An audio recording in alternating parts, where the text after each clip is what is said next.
Dans la dynamique de développement de la Côte d'Ivoire, la politique de transformation économique et sociale engagée par le PND, Programme national de développement 2021-2025, confie une responsabilité importante au secteur privé. À cet effet, le 2 juillet 2024 s'est tenue la deuxième édition de la Journée du secteur privé, un programme initié par le PNUD. Cette rencontre autour du thème « Contribution au financement du développement durable de la Côte d'Ivoire, quel partenariat avec le secteur privé ?» avait pour objectif la mise en avant des partenariats et les opportunités d'investissement et de financement en faveur du secteur privé. À l'entame de cette journée, le directeur exécutif du patronat ivoirien s'est exprimé sur les enjeux majeurs de ces échanges, tout comme Carole Floss Mezniak, la représentante résidence du PNUD, qui a mis en exergue les différents défis attendus par le PNUD et le ministère du Commerce et de l'Industrie, Dr Souleymane Diarra-Souba, qui espère voir les chiffres de l'économie du secteur privé grimper avec ce nouveau partenariat. Après le succès de la première journée du secteur privé qui s'est déroulée le 11 mai 2022, le secteur privé, de concert avec le PNUD, n'a ménagé aucun effort pour l'organisation de cette seconde édition.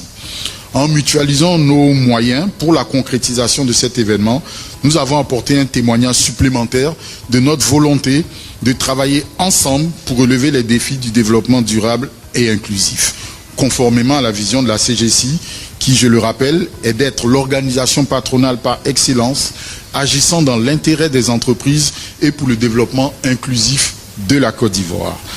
Cette année, nous avons jugé important de discuter de nouveaux défis qui ont émergé ou se sont accentués ces 4 dernières années, marqués par des crises pour les entreprises, les gouvernements, mais aussi pour l'humanité tout entière. Nous avons initié cette journée du secteur privé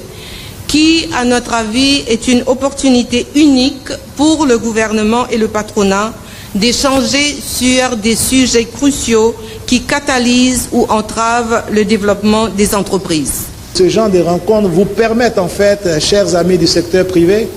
d'avoir les informations les plus pertinentes, les plus précises, savoir comment et où aller chercher les fonds verts pour le développement de vos entreprises. Le développement durable est l'affaire de tous les acteurs, l'administration publique,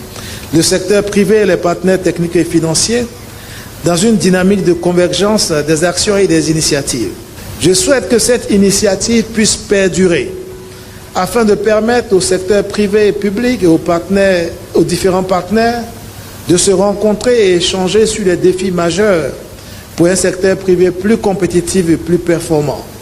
À travers 3 sessions plénières et des panels enrichissants, le secteur privé a bénéficié de plusieurs études du PNUD pour l'aider à saisir les opportunités d'investissement et contribuer activement au développement durable. La première visait à proposer des outils de financement dans le secteur privé. La deuxième session plénière était basée sur la résilience des entreprises en thème de crise, cas de la crise russo-ukrainienne et la crise CDA au Mali. Quant à la troisième et dernière session plénière, il a été question des RSE et opportunités des financement vert pour le secteur privé. Cette belle journée de la deuxième édition du secteur privé s'est achevée par la session de clôture avec le discours et la lecture des recommandations du représentant résident de l'ONUDI, Tidiane Boy, pour qui la seule des questions de durabilité reste au compte de tous, mais principalement des entreprises.